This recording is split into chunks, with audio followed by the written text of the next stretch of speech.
সন্ধেবেলায় কিছু খেয়ে নিলে রাতে আর খেতে পারি না, সেই জন্য সন্ধেবেলায় সেরকম কিছু না খেয়ে বরং চেষ্টা করি ডিনারটা তাড়াতাড়ি সেরে নিতে। গতকাল সন্ধ্যের ছবিটা কিছুটা অন্যরকম হতে পারত। এই যে গরম গরম চিকেন পকোড়া ভাজছি, চা বা কফি দিয়ে এটা একটা দারুণ সন্ধ্যের স্ন্যাক্স হয়ে যেত।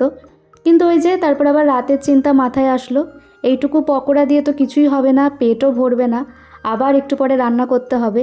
তাই কষ্ট করে হলেও গরম পকোড়ার লোভ সামলে একেবারে ডিনারটাই বানিয়ে ফেললাম, এগ চিকেন চাউমিন। আর সন্ধ্যের ক্রেভিংটা চা বিস্কুট দিয়েই মেরে ফেলেছি।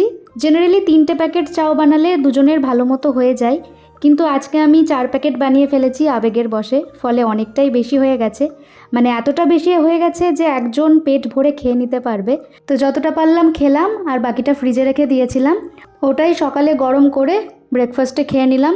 একটা সদ্ব্যবহার হয়ে গেল। অল্প ছিল বলেই কিনা জানি না, আমার কিন্তু কালকের থেকে আজকের টেস্টটা অনেকটা বেশি ভালো লাগছিল। এই কয়েক মাসে অনেকগুলো মিনি ব্লগ শেয়ার করলাম, আমার তো বেশ ভালো লাগলো। আগে কখনো ব্লগ বানাইনি, তো তোমাদের কেমন লাগলো জানিও। এটাই হয়তো আমার শেষ ভিডিও, এখন আর ভিডিও আপলোড করতে পারবো না ব্যক্তিগত কিছু কারণে। তো তোমাদের কেমন লেগেছে কমেন্টে অবশ্যই জানিও, ভালো লাগবে আমার কমেন্ট পড়ে। যাই হোক, তাড়াতাড়ি স্নান টান সেরে নিলাম। বাবার আজকে আসার কথা ছিল, তো বাবাও চলে এসেছে একদম স্নান টান করে। প্রায় মাসখানেক বাদে বাবা আসলো এ বাড়িতে। ঘরের সব কাজকর্ম সেরে রান্নাবান্না চাপাতে আজকে আমার একটু দেরি হয়ে গেছে। সব দিন তো সমান এনার্জি থাকে না, এক দিন ভীষণ ভালোভাবে সব কাজ টাইমলি সেরে ফেলতে পারি, আবার এক দিন খুবই কষ্ট হয়ে যায় সবটা মেকআপ দিতে। দুপুরের আজকে একদম সিম্পল মেনু, ফ্রাইড রাইস আর তার সাথে আলু দিয়ে দেশি মুরগির ঝোল।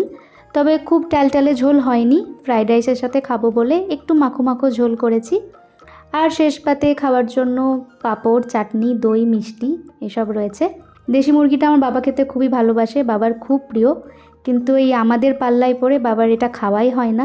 মানে আমরা কেউ অতটা ভালোবাসি না, ওই একটু মাংস কম হাড় বেশি ওই জন্য। কিন্তু দেশি মুরগির ঝোলের আবার আলাদা একটা স্বাদ আছে, বিশেষ করে বাটা মশলায় রান্না করলে, গরম মশলা বাটা দিয়ে রান্না করলে খুবই ভালো লাগে খেতে। তো বাবাদের আগে খেতে দিয়ে দিয়েছিলাম, তারপর আমি বসেছি খেতে। বাবা আবার বিকেল বিকেল করে চলে যাবে, সেজন্য বাবাদের আগে খাইয়ে দিয়েছি।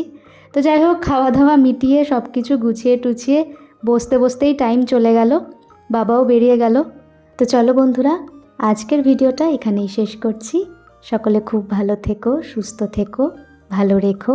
ছোট হলেও এই জার্নিটা আমার কাছে খুব স্পেশাল ছিল, অনেক এনজয় করেছি, অনেক কিছু শিখেছি। মনে রাখার মতো সেরকম কিছুই করিনি যদিও, তবুও বলবো মনে রেখো। টাটা।